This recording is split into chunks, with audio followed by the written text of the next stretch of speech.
আবারও চলে আসলাম আপনাদের একটা নতুন ভিডিও নিয়ে।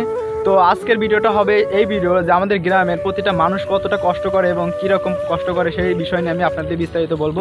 তো চলুন দেখা যাক কিভাবে আমরা এই রকম হয়। তো চলুন দেখা যাক আমাদের ভিডিওটা কী রকম হয়। তো ভিডিওটা ভালো লাগলে অবশ্যই সাবস্ক্রাইব করবে আর বেল আইকনটি বাজিয়ে দেবেন যাতে প্রতিনিয়ত আমার ভিডিওগুলো পান। তো দেখা যাক আমাদের গ্রামের কি হয়। গ্রামে আঞ্চলিকভাবে আমরা সবাই কর্মজীবী, কেউ মাঠে কাজ করে, কেউ বাইরে কাজ করে। এখানে দেখা যাচ্ছে ভাটা, ইট ভাটাতে আমরা দেখি যে আমরা অনেকেই কাজ করি, অনেক শ্রমিক আছে যারা পেটের দায়ে অনেক কাজ করতে আসে। এখানে মহিলা মানুষরা কাজ করে, আপনারা হয়তো দেখতে পাবেন আমার ক্যামেরার মধ্যে, যারা এখানে মহিলা মানুষরাও ভাটাতে কাজ করে, যারা আছে খুবই কষ্ট করে। এখানে ইট ভাটাতে আছে অনেক অনেক কাজে যারা দেখা যাচ্ছে যে আমাদের কিছু কিছু ছোটো ছোটো মানুষরা কাজ করে থাকে।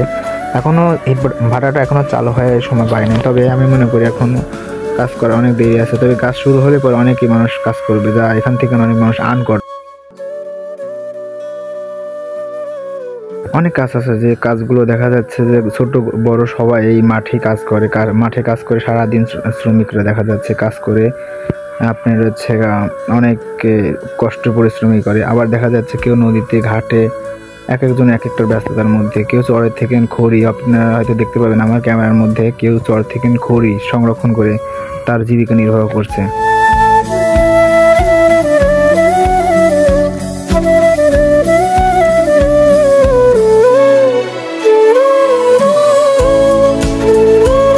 শুধু গ্রামে নয়, গ্রামের বাইরেও আছে যারা হয়তো কাজ করে, কিন্তু সেই বিষয় নিয়ে তেমন অতটা ডিফিকাল্ট না। তবে আমাদের গ্রামের মানুষরা খুবই একদম। তো আজকে এই পর্যন্ত ভিডিও করছি। তো সারাদিন অনেক ক্লান্ত, আমরা অনেক ভিডিও করলাম। তো তো আজকে এইটুকুই শেষ। তো ধন্যবাদ সবাইকে।